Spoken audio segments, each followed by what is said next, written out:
Conocen como el hip hop, the real dance creep. La cara de los jóvenes del país es el turro más pegado. Bienvenidos a un nuevo ciclo del futuro. Ya llegó 2022. Tenemos un panel excepcional. Vamos a estar hablando de la coyuntura política, de la actualidad del país. Bueno, los presento acá a los chicos, todos parlamentarios. Chicos, su palabra tiene valor. Así que estamos con Blas. Bienvenido, Blas. Hola, buenas tardes para todos. Muchas gracias por invitarme. Un placer estar acá con Jess y con todo el equipo acá del programa hoy. Estamos acá con Matías también. Bienvenido, Matías. Buenas tardes, Jess. Buenas tardes a todo el panel, a todos los compañeros que tenemos del otro lado. Y nada, un placer volver a full con este nuevo ciclo. Bienvenida, Joana, que estás debutando. Buenos días, Jess. Buenos días acá a los compañeros y a toda la gente que está atrás. Sí, debutando por primera vez. ¿Nerviosa? Más o menos. Y bienvenidas, Miqueas, la reina. Buenos días, buenas tardes, buenas noches, depende en qué momento estén viendo este programa. Y nada, súper contenta de estar otra vez en este nuevo ciclo de este programa, tan enriquecedor para el debate de la juventud. Exacto, volvimos. Bueno, chicos, ya que volvimos, vamos con todo, empecemos. Supongo que están al tanto de esta figura tan emblemática, polémica de Javier Milei. ¿Qué opinan sobre él, sobre la influencia que tiene sobre la juventud, sobre todo? ¿Quién agarra la posta? Y yo un poquito, ya que estoy con el micrófono, creo que se volvió como un influencer, pero no sé, lo pienso y del lado más oscuro de la política, por lo menos yo, los compañeros que están conmigo, estamos parados desde una vereda totalmente diferente. A veces es un poco lamentable ver que son este tipo de figuras las que terminan teniendo tanta representación, y hoy por hoy, como supo conseguir y construir a partir de su personaje, que logró tener una banca en la Cámara Baja del Congreso. ¿Y por qué creen que se da estas cuestiones? Bueno, el discurso de él viene muy fuerte con esa bajada de línea de Estado no, que el Estado no tiene que intervenir. ¿Por qué creen ustedes que esto pega tan fuerte en ustedes, en los jóvenes, ¿no? Los que están del otro lado de la vereda. Sí, prácticamente se habla de esta idea de que el Estado no debería existir, que el Estado no debería funcionar, y creo que es una idea muy pobre, ¿no? La realidad es que, como estuvo hablando Cristina en su último discurso, la realidad es que sin un Estado no se pudo haber llegado a lo que llegamos, literalmente a estar vivos luego de esta pandemia. En sus palabras mencionaba cómo en los diferentes países todos los estados pusieron a disposición todas las herramientas habidas y por haber para que se pueda elaborar esta vacuna que pueda literalmente salvar la vida a todo el mundo en su conjunto. Creo que bueno, y así millones de otras cuestiones. A ver, o sea, hablando en términos de educación, o sea, el Estado es el que regula, el que puede también acompañar, dar este tipo de herramientas para que se pueda estudiar en materia de ciencia, de tecnología, qué sé yo, en óptimas y muchas otras Bueno, variables, ustedes, ¿no? chicos, son jóvenes formados, que se interesan, están informados al respecto, pero yo lo que le pregunto puntualmente a ustedes, ¿por qué creen que el adolescente común, ¿no? El joven que quizás no está tan metido en lo que es la política como están ustedes, en la actualidad del país, ¿por qué este discurso de Milei les llega, les pega desde otro lado? Yo creo que hay un descreimiento en la política masivo, tanto que llega a los pibes, y eso es también lo que hace un poco el infle de él, de Milei, tanto en los medios hegemónicos que lo inflan demasiado, y todo este discurso de la cacta política. Eso también es lo que hace a los pibes que piensan que van a tener la salvación siendo individuales, siendo que literalmente el conjunto nos sirve, tanto en los políticos de hace años como ahora, y eso literalmente está erróneo y se puede ver tanto en la calle como también, como dijo Cristina, en el Estado. En el Estado, que si realmente el Estado no pone un poquito de empeño y literalmente hace ese interín entre la gente y lo que sería también las empresas, vamos a tener una dificultad muy grande. Por eso hay que decirle al Estado que sí, no como dice Milei, que dice al Estado que no. Y los pibes hoy en día se agarran mucho de eso y no es el camino correcto, y tampoco el camino que como juventud vemos nosotros que puede ser. Que es la salida. ¿Vos, Miqueas, qué decías? Creo que el neoliberalismo está mostrando su faceta más cruda en este momento, cuando siendo tan expulsivo igualmente buscó en los pibes como ese amparo a partir del discurso hegemónico que pudo lograr también, como dice el compañero, a través de los medios de comunicación, hoy por hoy los pibes, si pensás que es lo que quieren y tienen muy calado en su mente la idea de yo quiero ser mi propio jefe, todo lo que es mente de tiburón, esas páginas de Instagram que estamos hablando de miles de millones de seguidores y que no saben pensar en colectivo, solamente piensan desde los individualismos y desde la meritocracia de decir yo rompiéndome el lomo puedo llegar a ser Elon Musk, y nunca saben leer esas situaciones en contexto de las familias de donde vienen, de que en realidad vienen de familias de grandes terratenientes de hace un montón de años. Entonces seguimos hablando del mismo grupo concentrado que controla el país, que controla el mundo, y es un poco también esta idea que se metió a partir de Javier Milei, tipo decir Estado no, porque el Estado es malo, porque la regularización es mala, porque nos quieren controlar, y en realidad lo que él está haciendo también es a partir de un discurso controlar un poco mentes, metiendo esta idea que en realidad todo se consigue a través del individualismo y pensando en uno solo. Uno parado desde esta vereda dice, nadie se salva solo, pero es muy complicado también con este descreimiento de que la política es mala. Hacen uso de una política que en realidad no es más que un mismo juego político. Exacto. Ellos también están haciendo política, pero se paran desde el lugar de que no. Y es muy complicado también cuando lo vemos por ahí en debates con otros compañeros, con otros chicos de nuestra misma edad, un poco más grandes, un poco más chicos, que tienen esta idea tan liberal metida en la cabeza.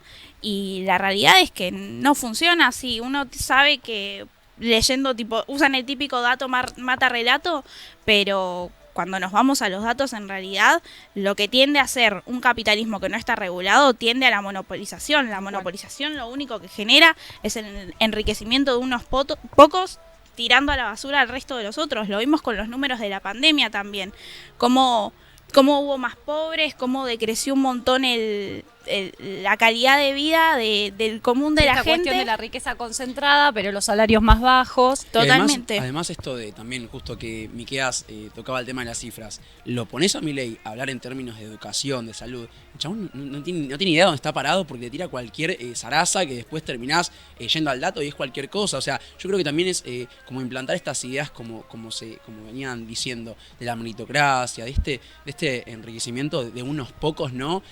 Que, a ver, reitero y digo, nos pasa dentro, bueno, participamos todos del Parlamento Joven, tenemos algunos compas correligionarios que nos mencionan y nos dicen que la verdad que ven que por lo menos el peronismo construye desde lo colectivo, o sea, literalmente lo importante, o por lo menos lo que nosotros proponemos como juventud e intentamos hacer, es que cuando a través de un debate, una idea, todos tengamos como una misma idea. Pero estamos en una sociedad que prisma, ¿no? El modelo individual, exitista. Quizás yo creo que el frente de ellos, el fuerte, sobre todo, es esta cuestión de que él se presenta como un rostar, el rebelde, el de los pelos revueltos, el que viene a proponer incendiar instituciones, el poner una bomba, y los pibes capaz, adolescentes, se dejan llevar por esa impulsividad, esa cuestión de llevarse el mundo por delante, y no tienen el mismo análisis crítico que ustedes tienen acá los compañeros, que bueno. Es que lamentablemente hoy en día la sociedad compra figuras, o sea, uno creo que cuando, por lo que venimos charlando y por lo que vemos al caminar los barrios, es como que a la hora de votar eligen una cara y la realidad es que no es lo que venimos a proponer. Nosotros debatimos ideas, y debatir es la palabra correcta, ¿no? Porque de esa manera se construye, sin pelear, sin discutir de mala manera, sino debatiendo ideas que realmente sean políticas públicas que cierren, como siempre se menciona, con la gente adentro, porque es la única manera de poder salir. Esto me hace acordar un poco a cuando hacía campaña el gobierno anterior, que te ponían los globitos y el Cambiemos, y creo que acá es como que los pibes están comprando una cara y un modelo a seguir que no tiene nada que ver con lo que se viene llevando a cabo. En realidad yo creo que los pibes compran porque están en las redes sociales a Javier, o sea que no lo compran por lo que ven, por lo que le entra en los ojos, pero cuando a ese pibe le preguntas de otra cosa es como que tampoco lo entiende tanto. Yo creo que es eso en pocas palabras. O sea, compran el discurso de los medios. Que no existe, que no es real. Yo creo que si no tenemos un Estado no tendríamos un montón de cosas como las que dijo recién el compañero Matías. No hubiésemos salido de esta pandemia sin un Estado que esté presente. No tendríamos escuelas, no tendríamos universidades, no tendríamos un buen laburo. Si bien se viene decayendo un poco con lo que es los sueldos y demás, pues yo creo que el Estado tiene que estar 100% en nosotros y está 100% en nosotros, porque si no, no podríamos ser nada. Sí, de otra manera, si hubiésemos vivido una pandemia en un gobierno neoliberal como el de Macri, quizás hoy la situación y la discusión sería completamente sería distinta. diferente. Bueno, y hace un rato hablaba Matías también de que Cristina estuvo hablando en la Universidad Nacional de Chaco Austral. ¿La escucharon? ¿Qué opinión tiene al respecto de lo que habló? Bueno, queda para el segundo bloque, nos vamos a un corte y enseguida volvemos. Me conocen como el hip hop, the real dance crib. La cara de los jóvenes del país es el turro.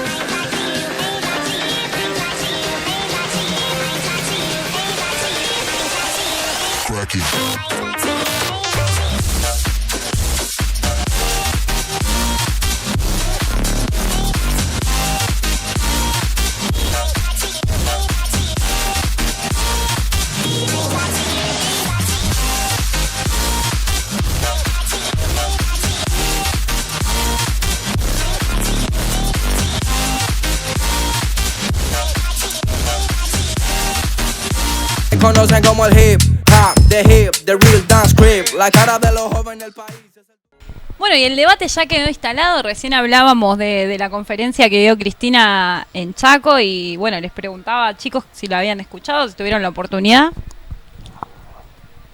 Sí, estuvimos analizándola también un poco en conjunto, de forma individual también, para ver qué balances hacíamos. Siempre Cristina lo que tiene es que a partir de sus discursos sacas magistralmente un montón de cosas, un montón de contenido.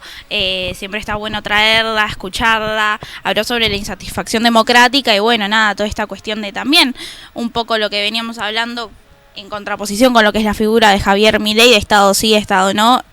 Ella claramente pregona que Estado sí, porque ¿qué es lo que hizo el Estado? Sobre todo en los años que gobernó Néstor, en sus 2 años de presidencia, también un poco de cara en lo que fue un poco alejarse políticamente en los años que nos gobernó Mauricio Macri, cuáles fueron sus balances. Habló sobre el Fondo Monetario Internacional también, cuál es la diferencia también de qué es lo que hace un Estado presente y un Estado ausente, o un Estado que piensa nada más en el enriquecimiento de unos pocos y que terminó tomando esa deuda fraudulenta que venimos pagando y que no hace más que embargarle el futuro a un montón de pibes y pibas y seguir postergando cuestiones de justicia social que lamentablemente no podemos poner en debate o traerlos a una mesa para ver de qué forma se gestionan, porque tenemos este gran problema argentino, histórico, pero que lamentablemente siempre los gobiernos de tinte neoliberal nos vuelven a traer.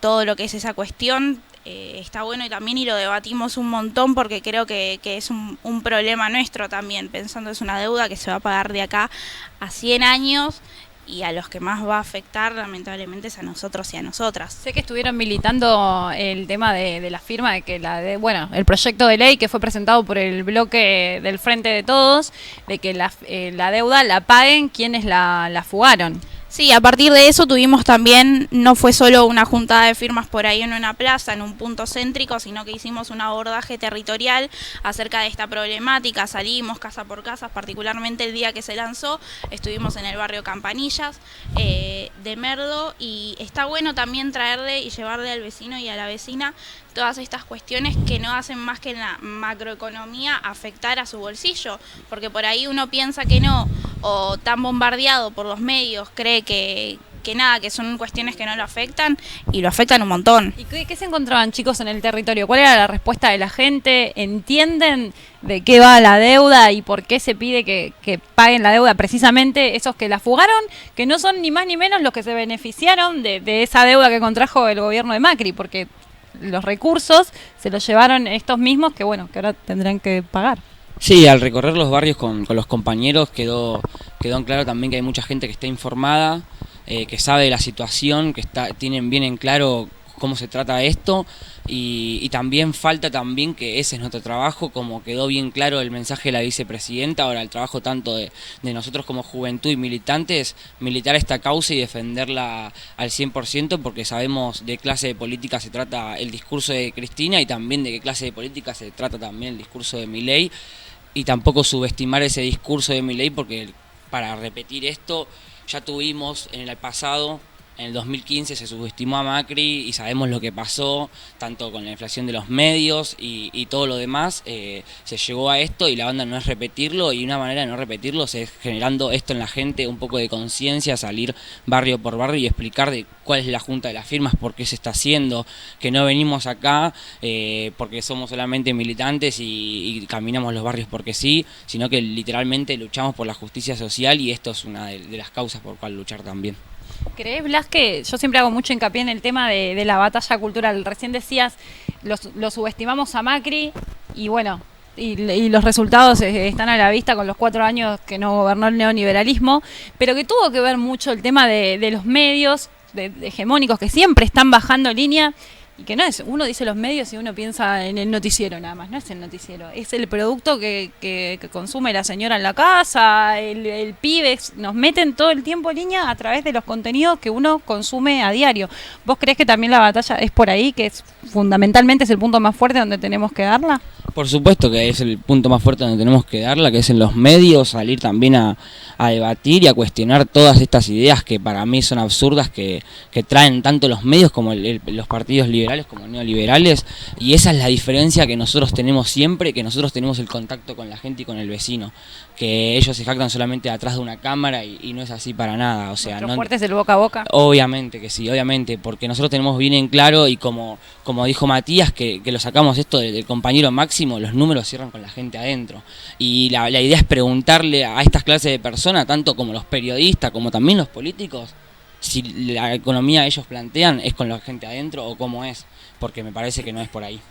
Exacto. Y además es importante esto del consenso, ¿no? De la unidad, de salir a militar las calles como peronistas que somos. Esto también de articular entre organizaciones, siempre y cuando obviamente se entienda que tengamos un mismo horizonte como organización, ¿no? Creo que es importante entender que como militantes políticos, como militancia política de esta nueva era, tenemos que comenzar a también estar mucho más presentes en los barrios, o sea, también hacernos cargo de lo que propusimos como espacio político, ¿no? Y comenzar a volver a militar realmente, porque si no sucede lo que estamos planteando. O sea, la realidad es que tenemos una batalla por dar recontra importante, que es con los medios de comunicación, que tenemos que mejorar también nuestras estrategias también a nivel tecnológico, por así decirlo, en redes y demás, pero obviamente que nuestro fuerte siempre va a ser la calle, y es algo que nunca tenemos que perder. Siempre cuando íbamos en el casa por casa ahí en Pontevedra, la realidad es que fue importante llevar el tema al barrio, ¿no? Que se pueda instalar, porque eso es lo que importa. La realidad es que estamos en recontra desventaja, porque los intereses de ese pequeño grupo que es constantemente, que están atentando, o sea, en 7 días hubo 5 tapas en contra a Cristina, o sea, es algo que se pone en evidencia constantemente. Entonces, ¿qué es lo que hacemos nosotros como militantes políticos para hacer esa contrarrespuesta, ¿no? a ese lavado de cabeza? Porque es lo que sucede. O sea, ayer estaba viendo el video de Capitanich cuando, no sé si se acuerdan, que rompía ahí el diario Clarín. Fue una imagen muy fuerte, pero lamentablemente eso es lo que sucede. O sea, se va a generar. Si nosotros militamos como tendríamos que hacerlo, ¿no? En conjunto con todas las organizaciones, necesitamos ese descreimiento de Clarín y que no sea contraproducente para nosotros, porque la realidad es que la gente hoy en día dejó de creer en la política, o sea, dejó de creer en el conjunto, y bueno, eso es una nueva. Que quizás es donde se agarra justamente, que hablamos de Javier Milei, ¿no? Esta cuestión de que él se define como apolítico, cosa que es mentira, que en la práctica no es así, pero quizás es el fuerte de él, esto de ir contra el sistema, de mostrarse como... A ver, creo que nosotros estamos mucho en la conformación de centros de estudiantes, no estamos muchos colegios presentes. Antes como el discurso de revolucionarios iba más para el lado de la izquierda. Ahora la realidad es que, por esto que estoy diciendo, por esta lavado de cabeza que hay desde los medios, desde las redes sociales, o sea, hubo una pandemia, los pibes no podían salir a jugar a la pelota. La realidad es esa, es que consumían todo el teléfono. Y se instaló esta idea de Milei, que realmente es preocupante, y creo que tenemos que, como digo, dar esa contrabatalla de... Me voy a quedar, Mati, con eso que dijiste, perdona que te interrumpa, porque me resulta muy interesante que vos dijiste o sea, ¿vos crees que los pibes adeptos a la ideología de Milei o que se dicen seguidores de él se consideran revolucionarios? Y yo creo que en cierta parte les hacen comer ese verso, porque es una realidad. O sea, uno es revolucionario cuando se organiza. Realmente cuando pasó que de la gestión de Macri le sacó las computadoras de conectar igualdad a los pibes, tendríamos que haber como pibes habernos organizado y realmente decir, che, esto es un derecho que ganamos, ¿por qué estamos retrocediendo? Llegó una pandemia y ¿qué pasó? Es así, súper interesante, chicos, escucharlos. Nos vamos a un corte y volvemos con el último bloque y el cierre del programa. Un placer de nuevo escucharlos a ustedes. Me conocen como el hip hop, the real dance crib, la cara de los jóvenes del país.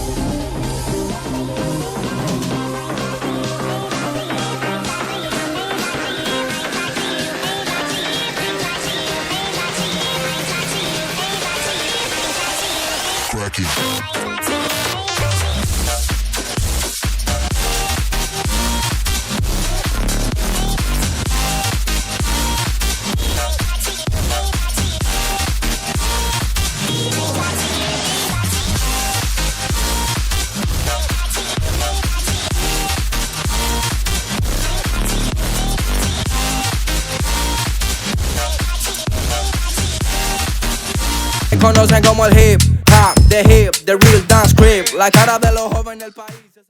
Tercer y último bloque. Bueno, en el corte les cuento, nos quedamos todos debatiendo a partir de esta cuestión de la revolución y del trabajo en el territorio. Yoga, que vos también tuviste la posibilidad de militar el tema de las firmas apoyando el proyecto de ley que había presentado el Frente de Todos para juntar la plata para pagar la deuda del FMI.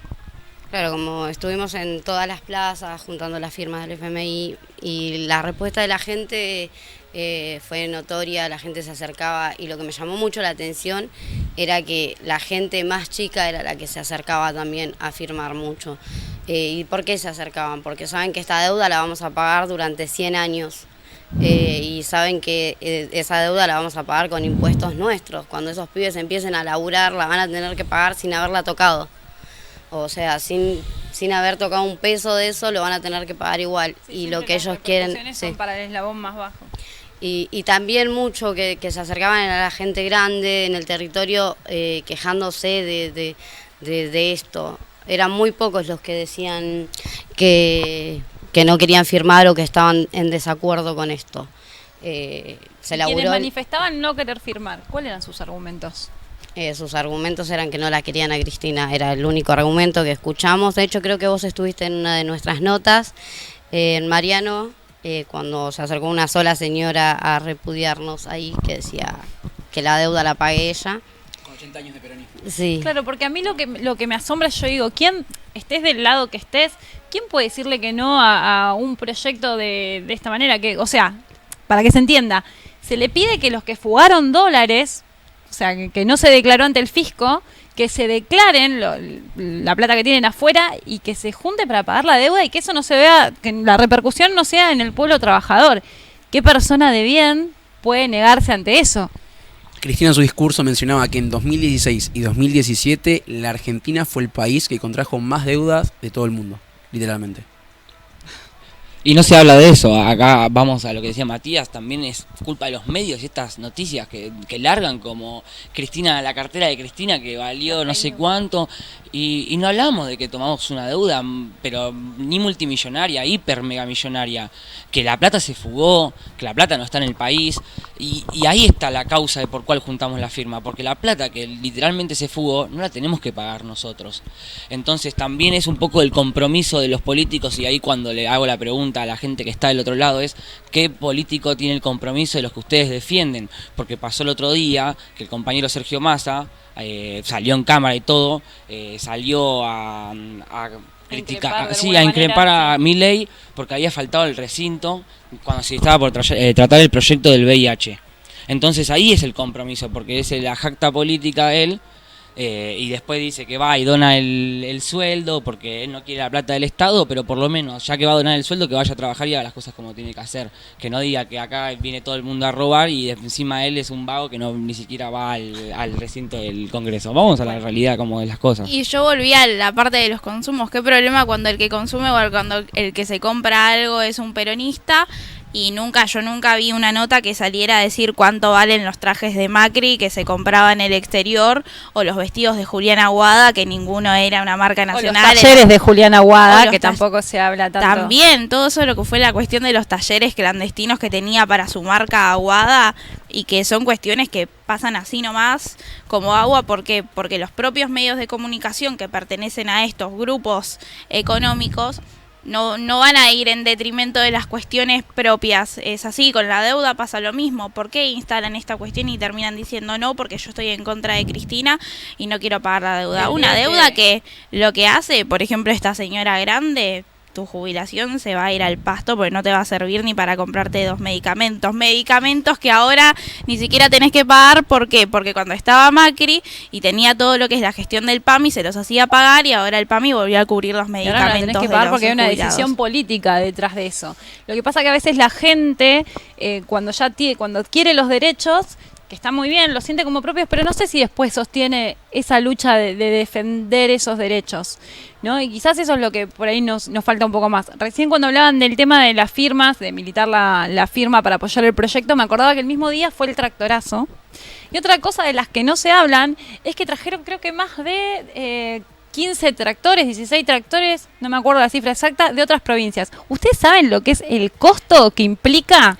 O sea, porque ellos dicen ser los pobres productores. Pero ustedes saben lo que costó y los pobres ese productores. tractorazo. Yo curso una materia con un profesor en el 29 que durante sus horas hace mucho hincapié sobre todo lo que son las cuestiones políticas.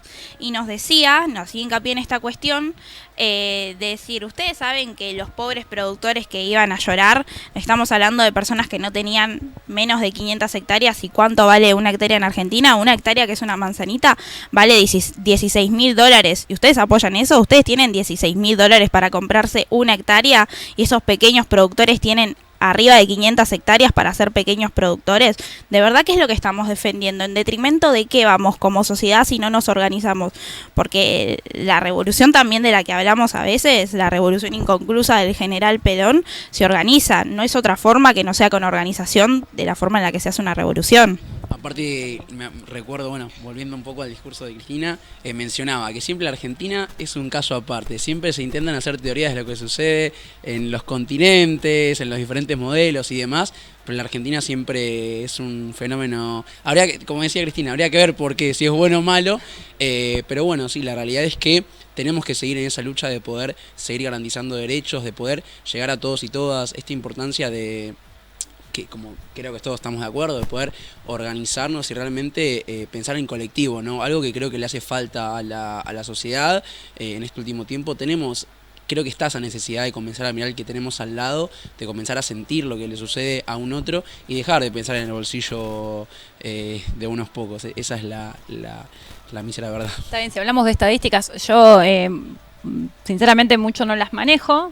Tendría que estar más informada al respecto, pero Cristina hoy la escuchaba respecto de lo que habló el viernes, que hablaba de esta cuestión de este modelo exportador, pero que tenemos las riquezas muy concentradas y los salarios muy bajos.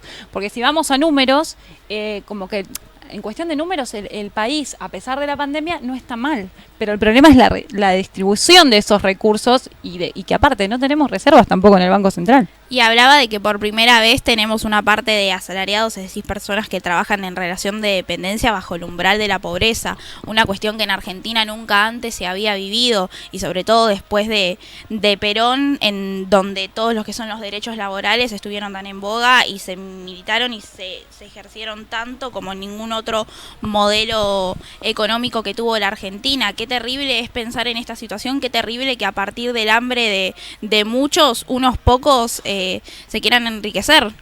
Y esto pasó en los últimos años, esto que decía Cristina, de que antes se tomaba la pobreza como el que estaba fuera del trabajo formal, como sería el negro, como los sectores más precarizados. Y tiene muy en claro ella cuando dijo que esto ya no es así, porque en los últimos años, tanto los sectores que son trabajos formales, en blanco, bien remunerados, entre comillas, la gente literalmente no la alcanza y no llega a fin de mes, hablando en criollo. Y esa es una de las cosas cual da la pelea a Cristina, y el discurso que duró más o menos 1 hora y media lo explica y lo desarrolla de la mejor manera, porque no podemos seguir más con estas cosas, y es una de las maneras de abrir los ojos. Tanto como lo dijo ella en el discurso, como volvemos a decir, hay que salir a patear los barrios, y esto no puede seguir sucediendo. Hay que cambiar con esa realidad y también esa verdad mentirosa que no es, porque nos dibujan una verdad que no es así. Creo que también tocó un tema muy importante, que es el tema de los poderes, y cómo hay poderes que tampoco se hacen cargo de esta cuestión. Pareciera que el poder judicial es un ente aislado y que lo único que hace cuando hay medidas gubernamentales y sobre todo económicas que van a favor del común de la sociedad, presentan un recurso o hacen algún tipo de demanda, como lo fue en el famoso caso de Vicentina, a partir de lo que es el amparo de la propiedad privada. En realidad lo que hicieron fue seguir apoyando esta dolarización de la economía y esta dolarización de los alimentos, porque qué importante hubiera sido controlar un espacio que lo que hace es generar todo y tiene toda la parte de lo que son los granos, un sector importantísimo que lo que iba a hacer en realidad es redistribuir esta riqueza de la que tanto hablamos. Lo que pasa es que también ahí es donde interviene otra vez esta cuestión de los medios y el poder del discurso, de que si el Estado, que justamente este es el tema principal del que hoy estamos tocando, ¿no? Si el Estado tiene que intervenir o no. Si el Estado interviene, lo primero que te dicen es que es expropiación y que queremos ser Venezuela. Y quedó muy instalado eso, y por ahí la gente no toma una conciencia real de lo que implicaría de verdad que el Estado distribuya los recursos como corresponde. Joa, ¿querés decir algo así? Ya cerramos. Yo creo que lo que dijo Cristina también quedó muy en claro, es que no ocultó nada de lo que está pasando en la Argentina, dio toda la luz en su discurso, y también dejó muy en claro que ella en sus 3 mandatos hizo un montón de cosas por el pueblo, como 16 universidades que inauguraron en esos mandatos. Y en lugares estratégicos. Sí, y en lugares estratégicos para que los pibes y pibas sigan estudiando, o sea, y sí, eso no lo hace no lo hizo ningún gobierno hasta ahora, y hasta el momento no lo van a hacer. Entonces, que creo que es lo que ella viene a plantear, a que volvamos a este estado de verdad. Tal cual. Para cerrar, cierro con una acotación muy cortita y reivindico la palabra de Cristina, esto de que realmente en los poderes no hay víctimas, las únicas víctimas son las personas que literalmente no tienen para comer, así que los encargados, los responsables en cada área, empecemos a laburar para la gente como corresponde. Muchísimas gracias, chicos, un placer escucharlos. Bueno, esto ha sido todo por hoy, hasta la semana que viene, que veremos si seguimos debatiendo con ustedes o vendrán otros compañeros del espacio, pero un fuerte aplauso para ustedes, muchas gracias. Y nosotros nos vemos la próxima semana. Conocen como el hip hop, the real dance crib, la cara de los jóvenes del país.